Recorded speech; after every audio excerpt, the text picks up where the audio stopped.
கர்த்தராகிய இயேசு கிறிஸ்துவின் நாமத்திற்கு மகிமை உண்டாவதாக. கர்த்தருக்குள் பிரியமானவர்களே, இந்த நாளுக்கான சிந்தனை பகுதியை நாம் கொஞ்சம் நேரம் எடுத்து சிந்திச்சு பார்க்கலாம். எதை எடுத்தாலும் குறை கண்டுபிடிக்கக்கூடிய பழக்கம் ஒரு சிலருக்கு உண்டு. யார் எதை செஞ்சாலும் குற்றம் சொல்கிறது இவங்களுக்கு கை வந்த கலை. குறைகளை ஒதுக்கி நிறைகளை பெருக்கி பேசக்கூடிய நல்ல பண்பு இப்படியாப்பட்டவங்களிடத்துல இருக்கிறதில்ல.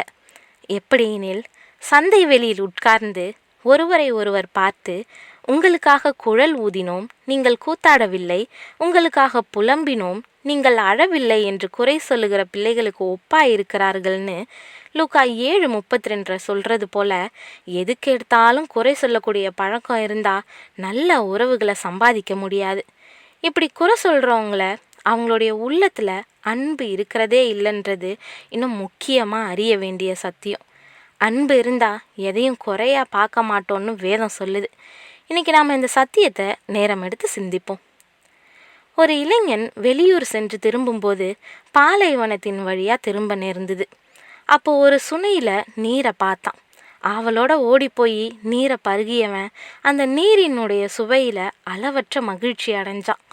குடிமக்களை சிறந்த முறையில் பரிபாலனை செய்யக்கூடிய தன்னுடைய நாட்டு மன்னனுக்கு அந்த நீரை கொடுத்தா அவர் ரொம்ப மகிழ்ச்சி அடைவாருன்னு கருதி தன்னுடைய தோல் பையில் அந்த நீரை கொஞ்சம் நிரப்பிக்கிட்டான். 4 நாட்கள் பயண முடிவில் தன்னுடைய ஊரை சென்றடைஞ்சான்.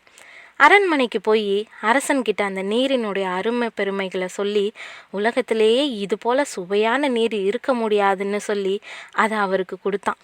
மன்னன் சிறிதும் தாமதிக்காமல் மொத்த நீரையும் குடிக்க ஆரம்பிச்சிட்டான். அது பக்கத்தில் உட்காந்து கவனிச்சிக்கிட்டு இருந்த பட்டத்து ராணி, எனக்கும் கொஞ்சம் அந்த நீரை கொடுங்களேன், எனக்கும் அதை குடிக்கிறதுக்கு ஆசையாக இருக்குதுன்னு சொல்ல, அவள் சொன்னதை காதிலே வாங்கிக்காம மொத்த நீரையும் குடிச்சு முடிச்சிட்டான் மன்னன். பிரமாதம்! உண்மையிலேயே இது போல் சுவையான ஒரு நீரை நான் இதுவரையும் என் வாழ்க்கையில் அருந்தியதே இல்லை. உனக்கு எவ்வளவு நன்றி சொன்னாலும் தகும். நீ நீடூடி வாழ்கன்னு சொல்லி வாழ்த்தி பரிசுகள் வழங்கி அனுப்புகிறாரு. இளைஞன் தனது மன்னனுக்கு அந்த அதிசய நீரை கொடுத்த சந்தோஷத்தில் விடை பெற்று போனான். அவன் சென்ற பிறகு ராணி, இருந்தாலும் உங்களுக்கு இத்தனை சுயநலம் ஆகாது, அந்த நீரை எனக்கும் கொஞ்சம் கொடுத்தா என்ன குறைஞ்சா போயிடுவீங்கன்னு சொன்னான். இல்லை ராணி, நான் மொத்த நீரையும் குடிக்கல, அதில் கொஞ்சம் நீர் இன்னும் இருக்குது, வேணும்னா நீ கொஞ்சம் குடிச்சு பாரு அப்படின்னு அரசன் சொல்ல, ஆர்வத்தோடு எடுத்து குடித்தவ ஒரு வாய் குடித்ததும், சேச்ச என்ன தண்ணி, என்ன இப்படி நாற்றம் அடிக்குது அப்படின்னு சொல்லி அந்த நீரை உடனடியாக துப்பிடுறா. தேவி, நீ நீரை தான் சுவைச்ச, ஆனால் நான் அவன் என் மேலே வச்சிருந்த அன்பை சுவைச்சு பார்த்தேன். பாலைவனத்தில் தாகம் எடுத்து அலைஞ்சி திரிஞ்ச அவனுக்கு ஒரு சாதாரண சுனை நீரே தேவாமிர்தம் போல இருந்திருக்குது.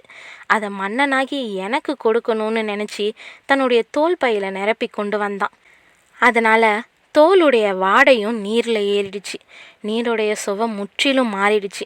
அவன் இருக்கும்போது நீரை உனக்கு கொடுத்துருந்தா நீ இப்போ செஞ்சது போலவே அவன் முன்னாடி செஞ்சிருப்ப. அவனுடைய மனசு வேதனைப்பட்டிருக்கும். அன்பை விட இந்த உலகத்தில் சுவையானது வேற எதுவுமே இல்லைன்னு சொல்லி சொன்னான். பிரியமானவர்களே, நம்மள பெரும்பாலானோர் பொருளின் மதிப்பை தான் எடை போடுறோமே தவிர அதில் புதைஞ்சிருக்கக்கூடிய அன்பை இல்லை. அப்படி செய்கிறது உள்ளே இருக்கக்கூடிய முத்தை அறியாமல் சிப்பியை ஒதுக்குறது போல. நீங்கள் வாழ்க்கையில் அது போல் எத்தனை முத்துக்களை தவற விட்டுருக்கிறீங்க தெரியுமா? இனியாவது விழிச்சிக்கோங்க. நான் கடந்த ஒரு நாட்களில் 2 முறை சபை பிள்ளைகளுக்கு உணவு அளிக்க விரும்பி பிரியாணி செஞ்சேன். உணவு சுவையாக இல்லைன்னாலும் என்னை பாராட்டுறதுக்குன்னே உணவு சூப்பர்னும் ரொம்ப அருமைன்னும் பல பேர் என்கிட்ட சொன்னதை நான் நினைவு கூறுறேன். அதில் உள்ள உண்மை என்ன?